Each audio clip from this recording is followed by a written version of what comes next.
Announcing the commencement of the first purge. I want you to change the world, and don't think that this is going to happen peacefully or you can do it alone. We need to kill the rich.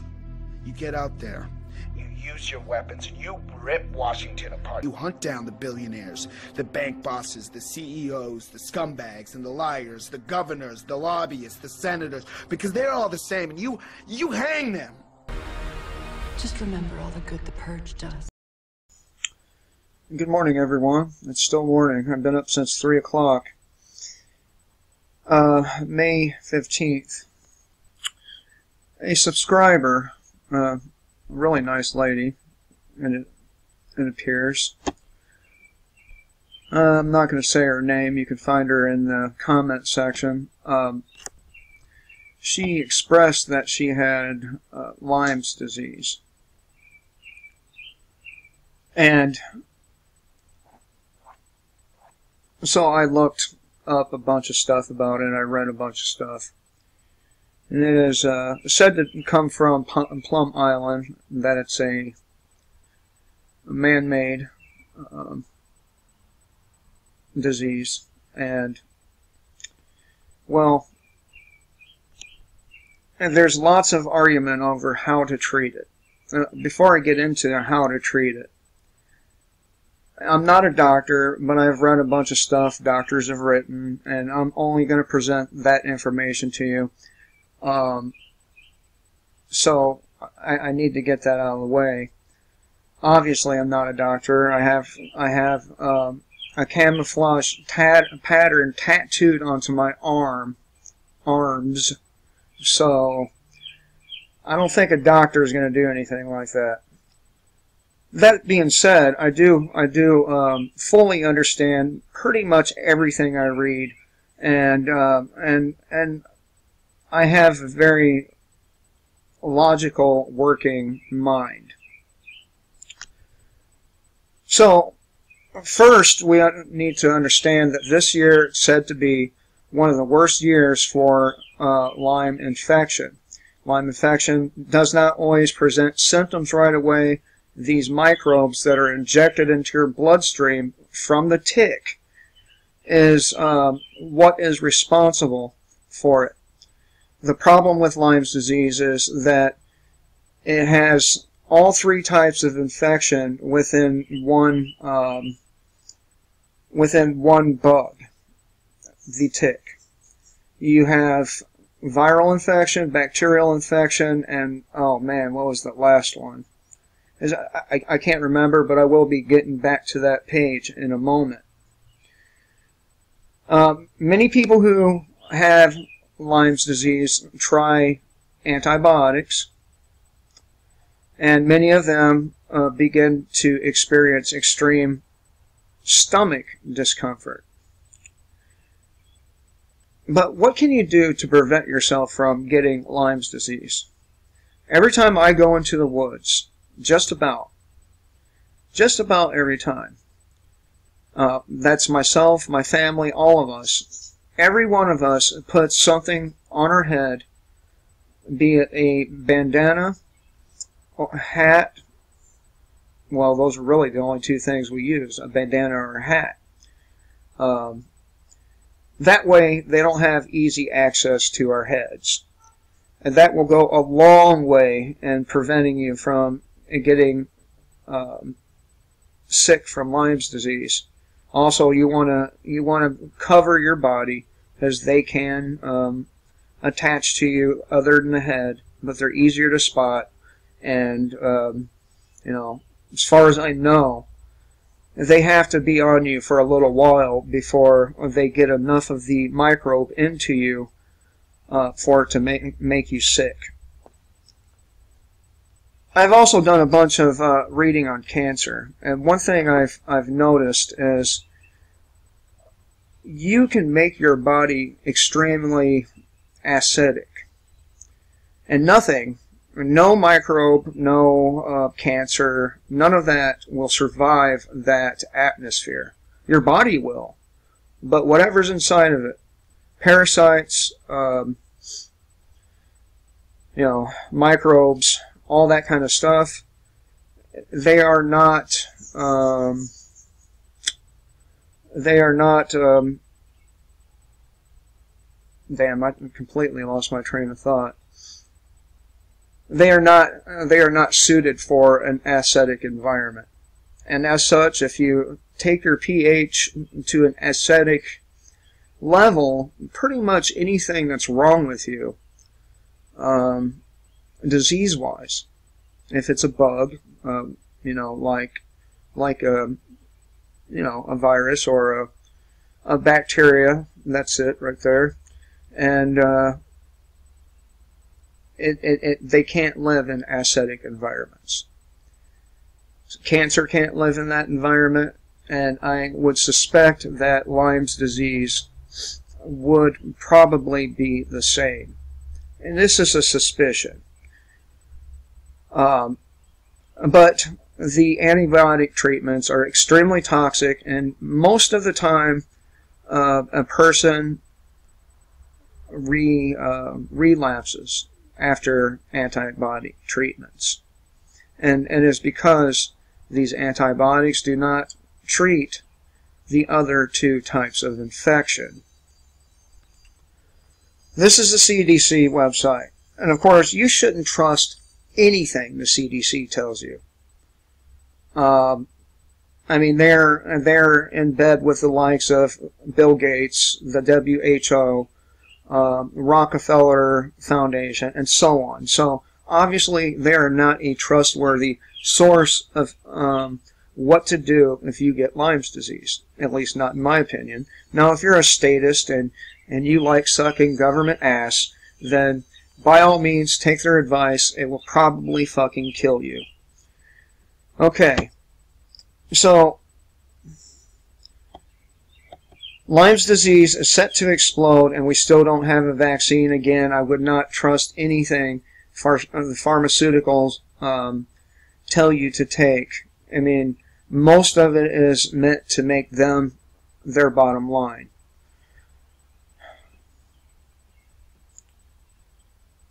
Bert.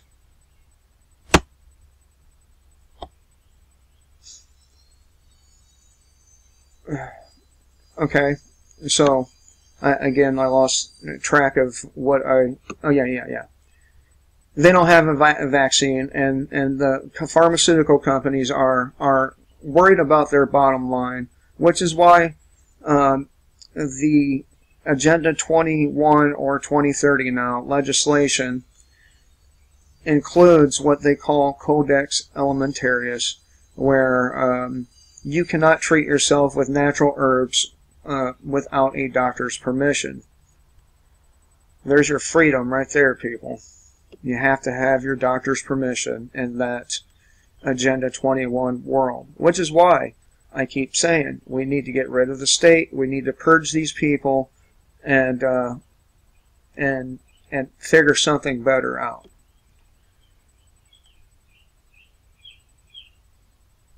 But this article talks about how there desperately needs to be a vaccine.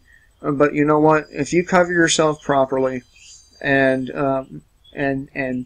do everything you can to reduce the risk of exposure, you're going to be so much better off than going and getting a shot from Merck or one of the other big vaccine makers because of the toxic ingredients they include within those vaccines.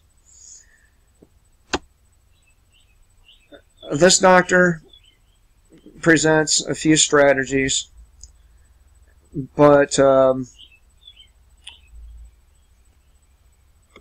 I found another doctor that has a little bit better of an article, but I'm still going to go through these 5 strategies just to give some enlightenment. And that other infection was fungal. Okay, it was fungal. So you get 3 infections when you get bit by a tick, or possibly 3. You get a bacterial infection, you get a viral, and a fungal infection. And I misread this earlier, but apparently there's a 4th kind of infection called protozoa. I never heard of that before, but there you go. Protozoa. So there's 4 types of infections going on at the same time a lot of the times with this Lyme's disease, which is why a simple antibiotic won't kill it. The other 3 are not being covered. So, in strategy 1, in chronic cases of Lyme disease, you will always have more than one type of infection present at a time. In fact, you will see bacterial, viral, fungal, and protozoa all coexisting. This is of crucial significance because if you treat only one infection, the patient will not improve and is likely to relapse quickly. So, there's something you may not be aware of right there. I certainly wasn't aware of the 4th type of infection. Strategy, I didn't fully go through that strategy.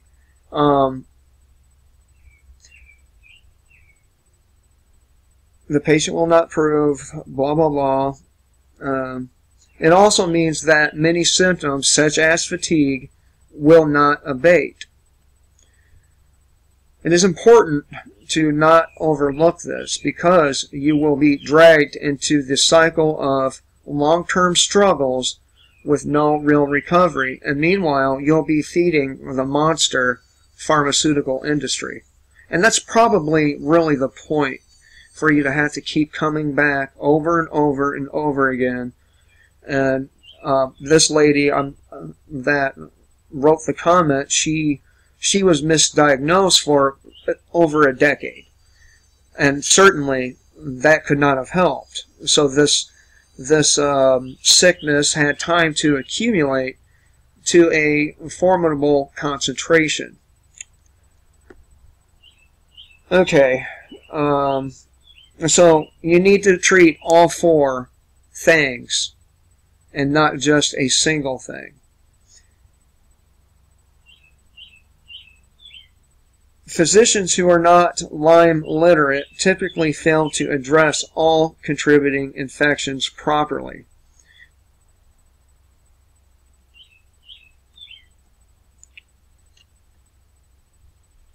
Okay, strategy 2. Lyme's complex of co-infections leads to an immune-compromised state, and similar to when there is an infection with HIV, the immune system cannot do its job properly. This is why so many symptoms that present themselves mimic so many different diseases. Autoimmune diseases like fibromyalgia, chronic fatigue syndrome, and up to 300 plus medical conditions. That's probably one of the reasons why it goes misdiagnosed a lot.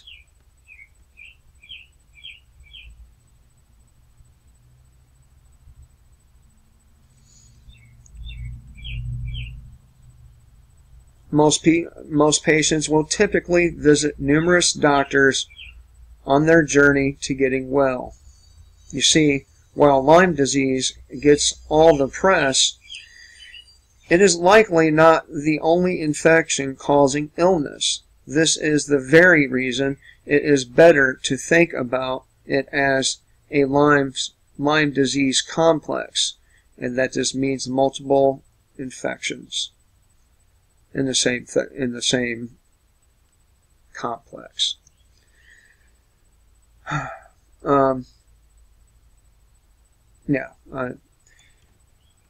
Within this complex, not everyone will have the same infections.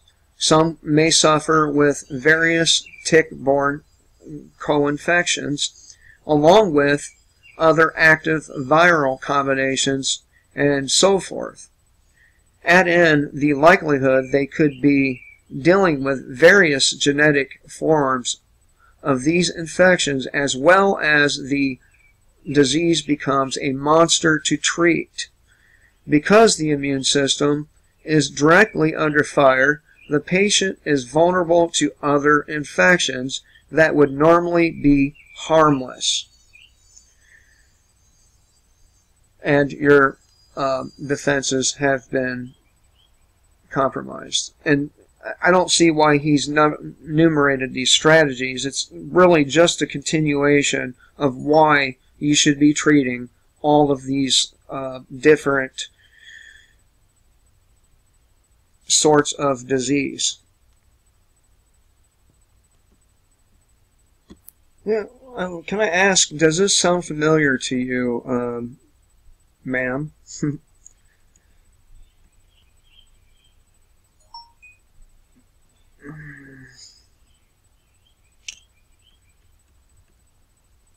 So it kind of sounds like your whole treatment for Lyme's disease should be geared towards 4 different types of infections, just to be thorough as to what different infections you might have. So what do you do about that? What do you do? One thing you can do is get essential oil extracts from the plants known to kill microbes, and you put a different extract in for each type of disease, or disease, whether it be viral. That would be a good strategy for killing the disease. And yes, it can be killed. Again, every life form has a preferred, if not detrimental, environment to their existence. Sea creatures can't switch over to freshwater. Freshwater creatures can't switch over to salt water. And diseases are the same. Your body, its environment is allowing for these diseases to thrive. Again, making your pH level acidic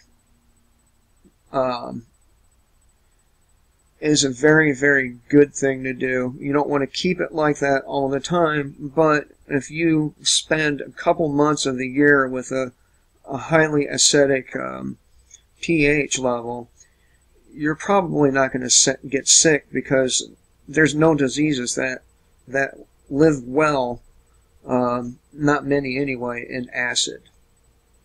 So, it seems like a logical step, right? And what can you do to make your body acidic? Vinegar, apple cider vinegar, would be one way. And then, of course, a lot of these plant extracts are very acidic in themselves. So, these doctors are probably correct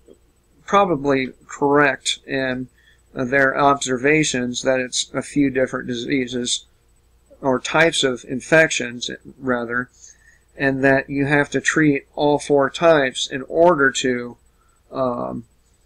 eradicate it. Number 4, understanding biofilm and the role that it plays in protecting the infections from standard treatment. Biofilm. And I should have brought up an article about biofilm, but let's check it out and see what it says about biofilm right quick.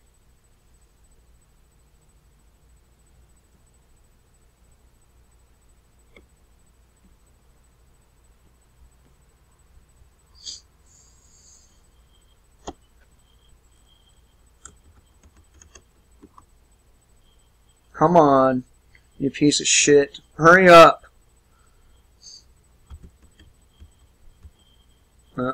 It's a compound word.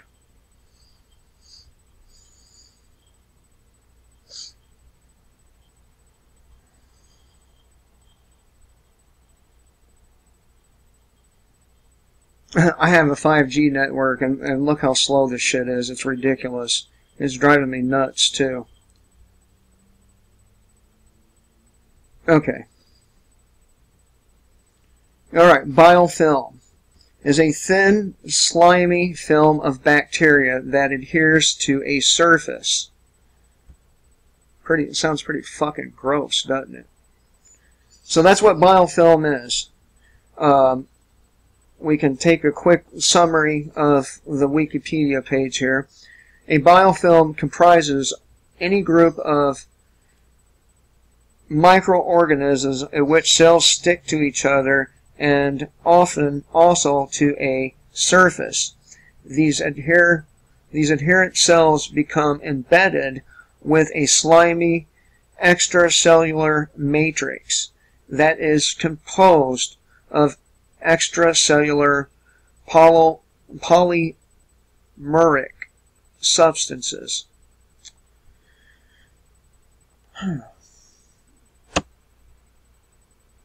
You forget about CDC. They give bad advice. We already know about this. We just looked at that. Alright. Put my cam back on. Bert. What the hell? My cam went off. I don't know where the hell it is. I'm going to be very upset if I have to start this over. Damn it. Alright, alright. Hopefully you won't see this and I'll just cut it out. But then again, who's perfect? So we already went through 3 and 4, 5. Lyme, strategy 5. And again, I wouldn't necessarily call these strategies because they're talking about doing the same thing. And these strategies are really supporting arguments for that. Lyme infection and its co-infections release neurotoxins that are difficult for the body to excrete and eliminate because they compete with a murid receptor sites throughout the body, including neural and hormonal sites. This neurotoxin release can and will disrupt every normal and necessary bodily function. I think he could have used a different word there, but by making targeted detoxification, and that's what I'm talking about when I say bring your pH level to a acidic side.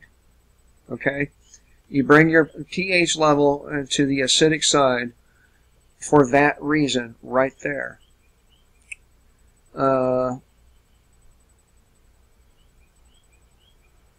Yes. That being said, neurotoxins can take a long time to remove by means of a process that is fairly complex. So you would need multiple different herbs because it's a complex, unknown what particular diseases you have co-inhabiting along with the Lyme's disease. So it's not just Lyme's disease in itself, it's multiple diseases.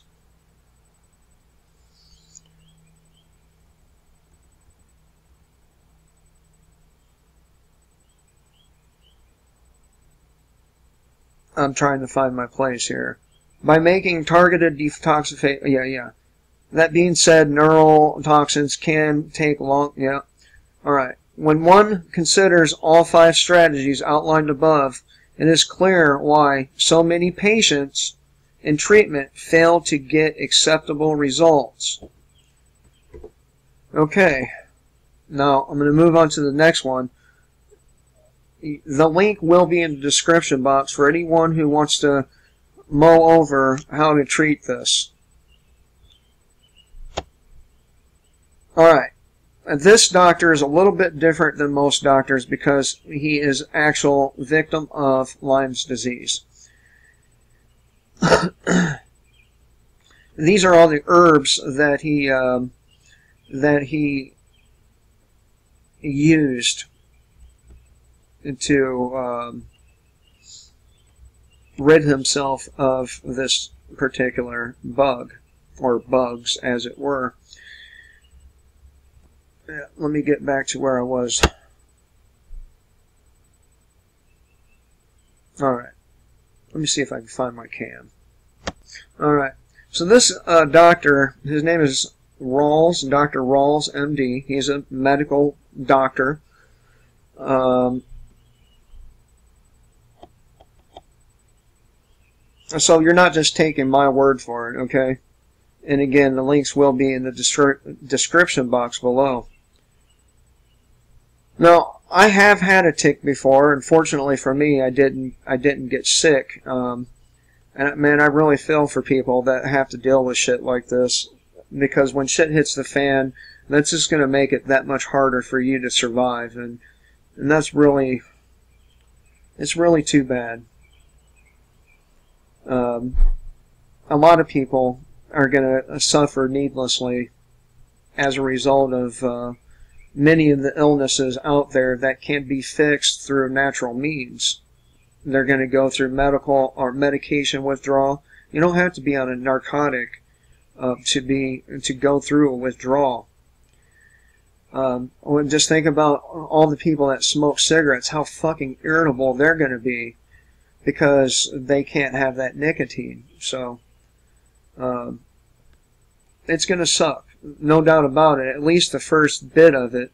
And those of us who do smoke and have bad habits, our bodies are going to go through a major change, and you're going to suffer through that change. But once you get to the end of it, once you get all the toxins out of your body, you're going to feel 100 times better than you do now. I promise you. Okay, this comes from Dr. Bill Rawls.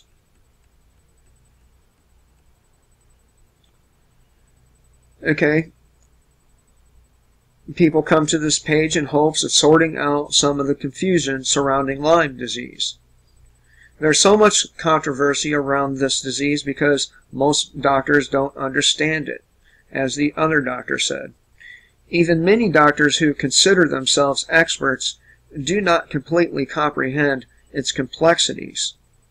And the reason why it's so complex, by the way, is because of identifying the three different, or four rather, I'm sorry, four different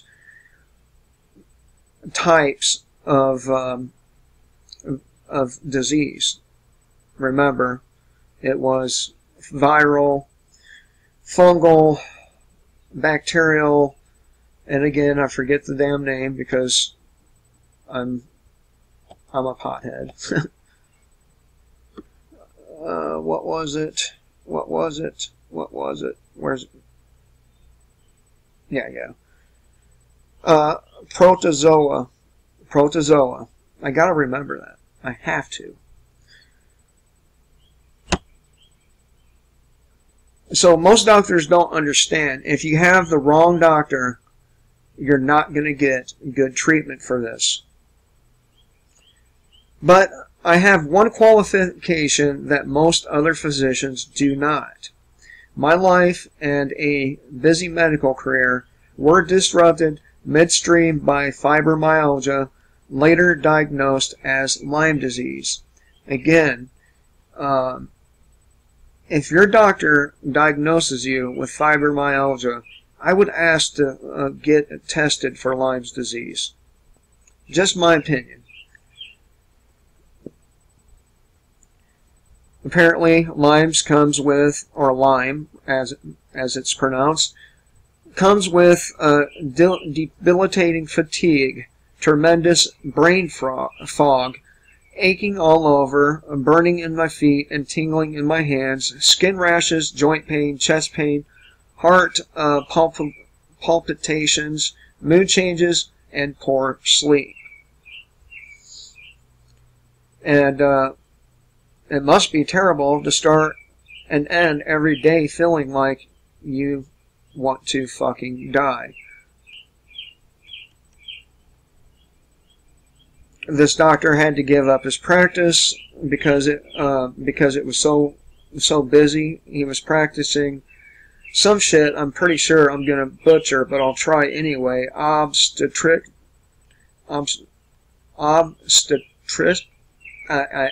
Like I said, I butchered it because I didn't have a firm diagnosis at the time. Declaring disability wasn't an option. He started doing less demanding things so he could focus on his recovery. I'm going to get down to the nuts and bolts here.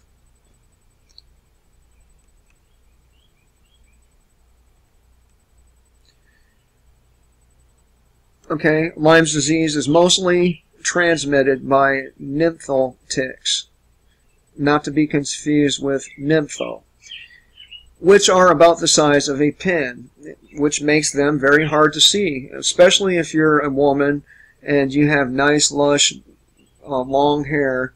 My daughter, because we're part Spanish, she has some really thick hair like I do, and we would be hard pressed to find a tick in her hair. That's why I recommend prevention as opposed to treatment.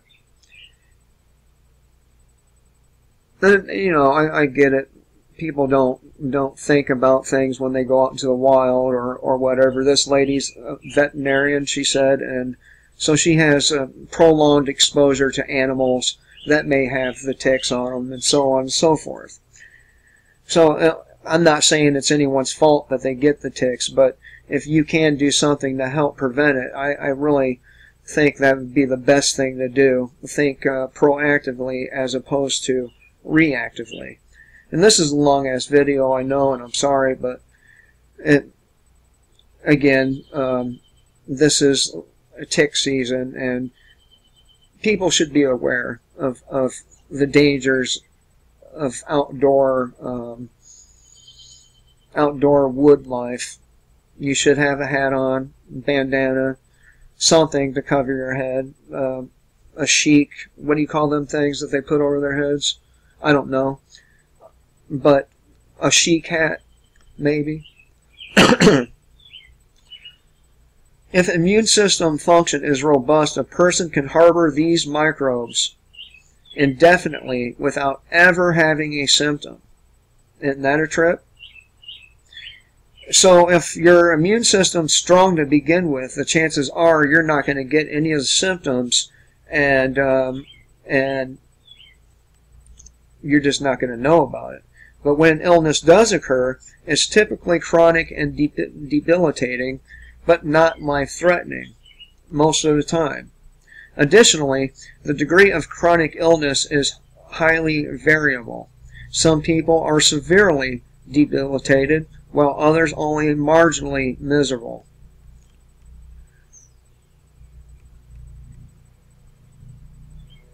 Borrelia rarely causes life-threatening illness, but it can make you desperately miserable for a lifetime. I'll be honest with you, if I felt like that, I'd be eating painkillers by the handful. Seriously. I have a bad back, and sometimes, occasionally, I will pick something up wrong or bend wrong or something, and that sets off about a year's worth of misery. And during that year, I probably overdo the painkillers so I can function normally. But when I don't need them, I don't take them. Alright? Beyond Borrelia, there are hundreds of species of stealth-type microbes that can be transmitted by ticks. And by the way, these microbes, this is one of the things they have in common, is their stealthiness. And this is the problem. No one knows what's going on until it's too late. If you can catch this early on, you have a shorter treatment time and a better chance for success. Alright, so here's This makes, like I said, it difficult to diagnose. Lab tests are notoriously unreliable.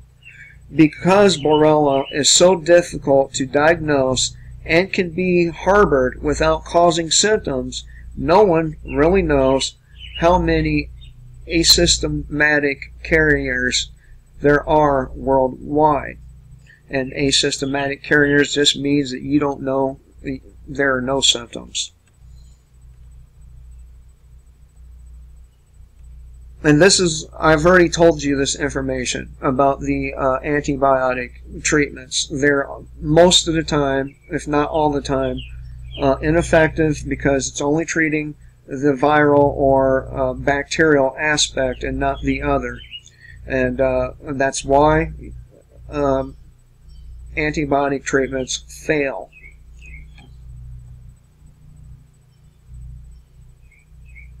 Okay, this is why they fail. Borrelia is a highly evasive, stealthy microbe. Borrelia grows very slowly, becomes part of a microbiome.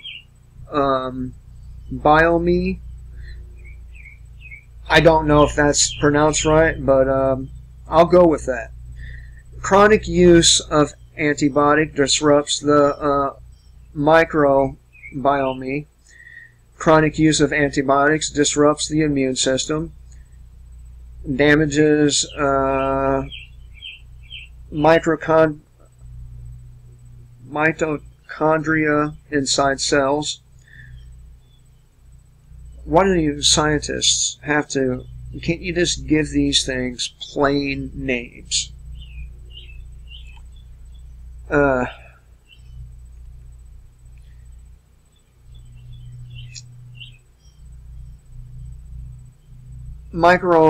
Or antibiotics can disrupt protective biofilm in the colon. So apparently there's a good biofilm and a bad biofilm. And I'm guessing putting the word protective in front of it would mean that that's probably the good biofilm. And people are still searching for solutions. Duh, that's why I'm here. There's another part here. A turning point. Okay, the burner protocol gave me a new lease on life.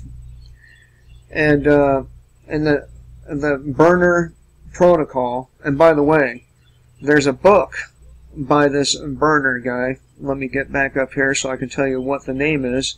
His name is Stephen Berners, and it's called Healing Lyme. Healing Lyme. And his book provided a better explanation of Lyme disease than any he had read before. So, let me get down here. Here's 7 reasons to choose herbs. 1. Herbs provide a wide spectrum of antimicrobial properties. Number 2. Using multiple herbs together is synergetic. And that means they work well together. Let's see here. What would be a good example? If you're talking about a good buzz, okay? Again, I have a bad back, so I've taken a lot of painkillers. When you smoke weed with the painkillers, they do a much better job than either one by themselves. That's synergetic. Most herbs are inherently safe. Herbs enhance immune functions. Herbs support a balanced microbiome. Herbs help the body deal with biofilms and cyst forms. Herbs provide a wide spectrum of other benefits. It is the other benefits in conjunction with the main benefits that make this an effective treatment for Lyme's disease. I will leave a link in the description box if you want to know more about Lyme's disease. I do encourage you to read it because there's lots of good information and lots of solutions. Till next time, kill the state before the state kills you.